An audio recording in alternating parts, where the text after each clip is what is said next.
ياسين بونو. لولا ياسين بونو في مباراتين الهلال ما كانش موجود في ان عنده امل يلعب دور 16 كاس العالم. وغير الهلال حتى تاريخ ياسين بونو كحارس مرمى مع سيفيا، تاريخ ياسين بونو كمان لما انتقاله للهلال واحد من اعظم الحراس وجهه نظري في اخر 10 سنين بعيدا عن الحضر، يعني من اعظم الحراس اللي موجودين في المنطقه العربيه وكمان افريقيا. حارس عنده شخصيه، ليدر قوي، امكانياته الفنيه عاليه جدا. ممكن يكون الشو متاخد عنه شويه على مال انه بيلعب في المنطقه العربيه، انما ياسين بونو يبقى انه له دور كبير جدا مع سيفيا في بطولات الاورو. عالمي الهلال الزعيم مشرف العرب في المحافل العالميه رغم الظلم التحكيمي ورغم الغيابات المؤثره، ولكن هذا الهلال هذه هي شخصيه كبير اسيا، تاهل مستحق للعالمي. خلونا نتكلموا على بونو شويه، مستوى تاريخي قدم ولد المغرب، حارس اسطوري يا جماعه. لك ان تتخيل عزيزي المشاهد 10 تصديات امام مانشستر سيتي. بونو اصبح اكثر حارس تصديات في كاس العالم للانديه. كم انت عظيم يا بونو. يسعد دينك يا بونو، يسعد دينك يا حبيبي، حبك حيرني حب. هات راسك. يسعد قلب المغرب، ديما مغرب ديما بونو، يسعد قلبك قسما بالله العظيم. اذا الهلال بيلي تعال شوف لاعب من لعيبه الهلال، اول لاعب شوفه هو بونو، اقسم بالله العظيم اول لاعب بشوفه اللي هو بونو، قسما بالله. فخر عز. يسعد دينك يا ابن المغرب. كل التعليقات عندي هون على السريع، يسعد دينك يا بونو، كل التعليقات يسعد دينك يا بونو. تابعني يا عماد متابعة كبير، تابعني يا كبير افتح متابعة، يسعد قلبك. انت كتاب عربي يا اخي، تابعني يا عم تاخد متابعة، يسعد دينك يا رجل. اقسم بالله انك عز، قسما بالله انك حارس الاول بالعالم هالبات. حيرني حب جنن ريال مدريد وجنن فريق تاني بالدور المجموعات وجنن السيتي جنون غير طبيعي يا جماعه. شوف قدامكم لك تصدي ولا اي تصدي بالعالم ممكن تشوفه قدام عيونك. يسعد دينك يا بونو يا حبيب القلب، كل بتعليقات يسعد دينك وراك. سمع المتفائل. كل مشجع هلالي مطلوب منه رسالة شكر لدولة المغرب على الهدية اللي قدموها لنادي الهلال. كل مشجعين الهلال السعودي لازم يروحوا ويشكروا دولة المغرب على هاي الهدية. الحارس المغربي ياسين بونو اللي كان له السبب الأكبر بفوز الهلال على نادي مانشستر سيتي. ولك يا رجل 10 تصديات أمام واحد من أفضل الأندية عالميا. ياسين بونو حرم هالاند وجماعته وكل المهاجمين من 10 أهداف محققة بإنهم يسجلوها على نادي الهلال السعودي. والله شكرا للمغرب، أنا مش مشجع للهلالي، وشكرا للمغرب على هاي الهدية اللي خلت كل العرب يرفعوا راسهم بالأداء والنتيجة اللي قدمها نادي الهلال السعودي أمام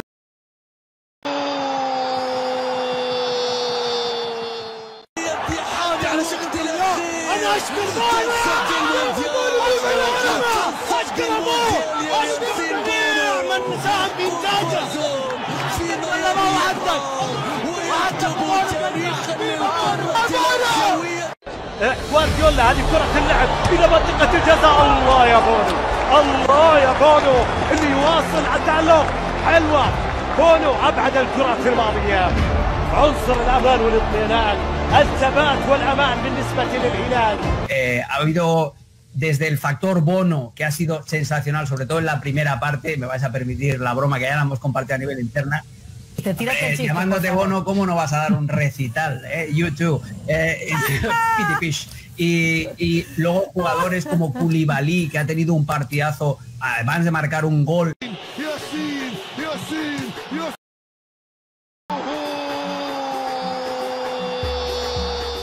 عزيزي هالاند، القاعدة تقول لك لا تحتفل. بونو يا بونو، ديما بونو أفضل حارس في العالم يا جماعة، مش طبيعي بجد.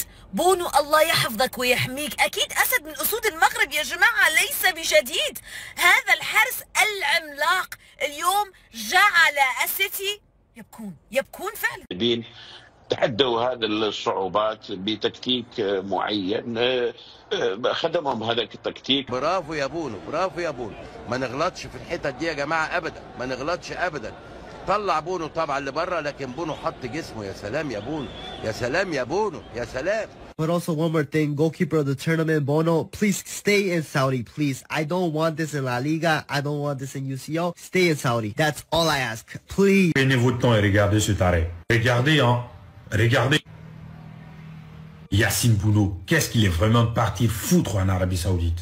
Et Al Hilal qui marque à 4 reprises contre ce Manchester City. Et surtout, avec un Yacine Bounou simplement extraordinaire.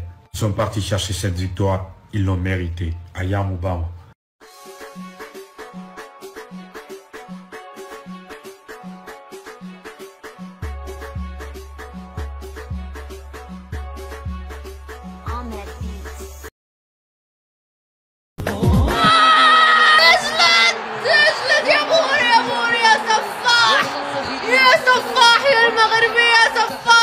من أول ياسين بونو هلال السعودي وصناع المجد، ويفوز لأول مرة على بيب جوارديولا كسبان مانشستر سيتي، هذا الفريق العظيم. طبعا قيمة حارس المرمى وهو ياسين بونو. ياسين بونو اللي بيعمله في أي فرقة بيلعب فيها، من أول إشبيلية للمنتخب المغربي ليه حتى نادي الهلال السعودي. هقول لك على تفصيلة صغيرة جدا وممكن نستعرض التصديات أو في تصدي كده كان لياسين بونو. بص يا كريم، الشوط الأولاني أول ربع ساعة سيطرة تامة من مانشستر سيتي. الكرة دي بعد 1-0 خطيرة. الكرة دي تتصد ازاي يا جماعة؟ لا استنى معلش اتفضل. انت عشان جايب الصورة، الفيديو بقى نفسه مرعب. ده بيعوم بايدين الاثنين عشان يجيبها، بايدين الاثنين. والكورتين مش يعني كرة واحدة. هي دي اخر لمسة ليها، لكن قبلها بيسحب بايدين الاثنين عشان يجيبها. بص راسه فين وجسمه وضعيته عاملة ازاي، خطيرة. والجون مفتوح ومفيش حد واقف في الجون، ولكن هو ده ياسين بونو. قيمة ياسين بونو، قيمة لما يبقى عندك حارس بجد يشيل الفريق. وده اللي وصل المغرب السيمي فاينل. طبعا خد بالك يا كريم، لو ماتش كان راح ضربات جزاء ياسين بونو كان هيكسب الهلال. بس هنا تبقى قيمة الحارس ليه؟ في اوقات كتيرة جدا احداث المباراة كريم بتأثر على النتيجة. بمعنى انت لو فكيت في 10 دقايق دخل فيك جونين الماتش راح. صح. وكله كان متوقع بعد هدف في الدقيقة 9 ان الماتش هيفلت وممكن يبقى سكور. بس تماسك وقوة لعيبة الهلال وخبرات لعيبه الهلال. بنتكلم على ياسين بونو مع اشبيليه وكان اخر مباراه لعبها قبل ما يروح الهلال كان مواجهه مانشستر سيتي في السوبر كاب، في كاس السوبر الاوروبي. مباراه خلصت ركلات ترجيح لمانشستر سيتي، فدي كانت اخر مواجهه لياسين بونو. فاحنا بنتكلم على خبرات كبيره، الخبرات دي انعكست على اللعيبه المحليين، على اللعيبه السعوديين. يا جماعه احنا بنتكلم على فريق اقل حاجه لو راح دوري ابطال اوروبا يلعب دور الثمانيه، اسامي مرعبه. وزيدك من الشعر بيت، لا يوجد متروفيتش، لا يوجد الموهبه سالم الدوسري. ورغم كل ده فرقه الهلال ما عندهاش مشكله. وارجع تاني وتالت ورابع، سيميوني انزاجي بالفرقه المرعبه دي لعب تحت الكوره طول الماتش، واذى مانشستر سيتي بالمرتدات، بالكاونترز، بالتحولات. كمان يا كريم هو الراجل ده انا عاوز اعرف هو ايه عامل السحر اللي هو اشتغله ما بين الشوطين. 1-0 الشوط الثاني بتنزل دقيقتين بتجيب هدف التعادل، بعد كده بتجيب هدف مكسب. وبالمناسبه طول الماتش السيتي بيجري ورا الهلال. صح. طول الماتش 2-1 2-2 3-2 3-3 4-3 وما قدروش ان هم يعملوا اي حاجه. لقطه ياسين بونو في الشوط الاولاني وكره علي الهجامي، لان علي الهجامي اصلا جاي منتدب والناس كلها بتتكلم عليه ان هو من ابرز واهم المدافعين. ما لعبش خالص، ولما شارك حتى كمان مع انزاجي شارك كبديل في غياب تمباتكي وفي غياب وشفنا القصه بتاعت التغيير بتاعت النهارده. بس يا كريم تفصيله صغيره في وقت معين تشيل الكوره منها اللي اتقلبت تماما. وعلى فكره في كده احيانا كده بعض الحاجات يقول لك الماتش ده راح في السكه دي. صح. النهارده تفاصيل كتير. في كوره اللي ضيعها هالاند قدام الجون بدماغه برده من كوره ثابته. الكوره دي ما تضيعش. اهلا وسهلا بحضراتكم في فيديو جديد. بعد الانجاز الاسطوري والانجاز العظيم اللي كلنا تابعناه امبارح بفوز الهلال السعودي على مانشستر سيتي الانجليزي بنتيجة 4-3 في دور 16 من بطولة كأس العالم للأندية، مش الهلال اللي متصدر المشهد بالنسبة للصحف العالمية والصحف العربية. تخيلوا معايا اللي متصدر المشهد في الوقت الحالي ابن المغرب ياسين بونو. الهلال فاز، ولكن بفضل النجم الدولي المغربي ياسين بونو أفضل حارس مرمى في العالم. وده مش كلامي، ده كلام بيب جوارديولا مدرب مانشستر سيتي بنفسه، اللي طلع تغنى وأشاد بابن المغرب بشكل غير عادي. بيب جوارديولا قال لك ده لاعب غير عادي، لاعب استثنائي، حارس مرمى إضافة كبيرة جدا للهلال. قال لولا ابن المغرب ياسين بونو لكان السيتي تأهل على حساب الهلال في هذه المباراة. تخيلوا معايا امبارح في رقم قياسي جديد لابن المغرب ياسين بونو، 10 تصديات في مباراة امبارح. طبعا ارقام تخض، ارقام مرعبة. انتوا متخيلين معايا الرقم؟ 10 تصديات لياسين بونو امبارح في مباراة الهلال ومان سيتي في كأس عالم للأندية. لا بيتوتر ولا بيقلق ولا بيخاف ولا أي حاجة. لاعب بيمتلك شخصية غير عادية بلا شك بلا شك وبلا جدال. في الوقت الحالي النجم الدولي المغربي ياسين بونو أفضل حارس مرمى في العالم. ياسين بونو أفضل حارس مرمى في العالم. عمل بطولة استثنائية، 4 مباريات على أعلى مستوى. لك أن تتخيل بأن في ال4 مباريات تصدى ل 30 هدف محقق. أنت متخيلين معايا الرقم؟ في المباراة الأولى تألق بشكل كبير جدا أمام الريال، وركلة الجزاء اللي تصدى لها، خدوا بالكم ياسين بونو ما تنسوش ان ركلة الجزاء اللي تصدى ليها في مباراة ريال مدريد المباراة الأولى في دور المجموعات كانت في الوقت بدل الضايع قبل نهاية المباراة. يعني دي لو جات كان الريال هيفوز 2-1، وبالتالي كده الهلال كان هيفقد نقطة، هيبقى كان عنده 4 بونت. كان اللي هيتأهل سلاسبورج النمساوي لأنه هو تعادل مع الريال أو كسب الريال، فهو اللي كان هيتأهل بفرق الأهداف. لكن بفضل النجم المغربي ياسين بونو الهلال بيتأهل وبيفوز كمان على واحد من أبرز الفرق المرشحة للتتويج ببطولة كأس العالم للأندية، المان سيتي. وما أدراك من المان سيتي؟